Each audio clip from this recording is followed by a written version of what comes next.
This is a really exciting opportunity, I think, for women to really be thinking about what it is they want to have happen in both their professional and their personal lives, to do that with the support of other smart women who are also looking at the same question and trying to figure out the direction they want their lives to take in. As a parenting educator, one of the things I think that's really critical for people to understand is that as a parent, I'm the most important and the first teacher that my child has. And if we look at what a professional educator does, they have three things. They have knowledge of the student, they walk into a classroom with a curriculum, they've been trained in that curriculum and they know it really well, and they've also developed a methodology to teach that curriculum. But as parents, we usually teach our kids sort of backwards. You know, we react to them as they reach different stages of development.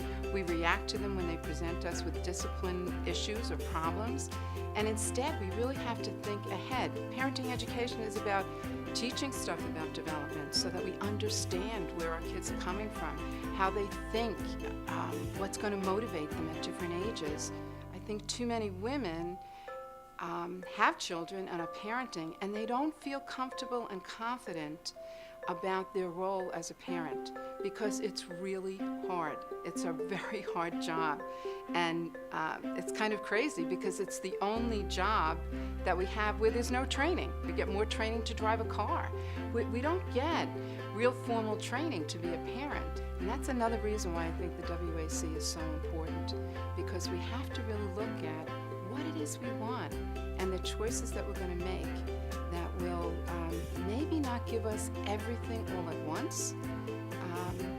Maybe some of our goals are going to have to be sequenced depending on how it is we want to live our life. When I'm dealing with overwhelming emotion in my life, whether it's anger or sadness, overwhelming grief, depression, or anxiety, whenever I'm dealing with those things personally, they're also going to swamp me at work. And if I can understand those emotional experiences, if I can understand how those emotions affect me, again, I can exert better control over how I behave both at home and in work.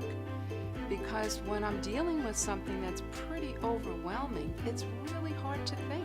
So we need to understand our reactions to stuff that happens that either gets us incredibly angry or very sad or really anxious, and puts us in that place where those overwhelming emotions tend to flood us so that we're unable to be as effective as we can be.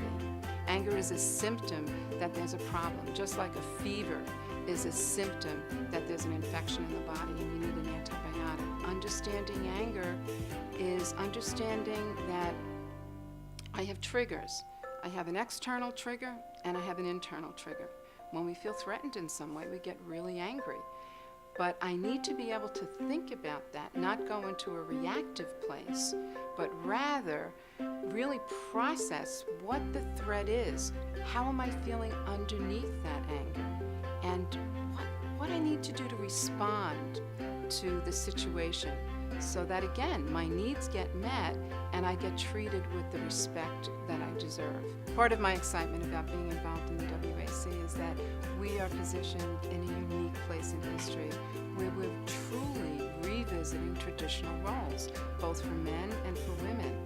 We are truly pioneers on this new journey, and the WAC is here to both facilitate and support us as we walk these new roads.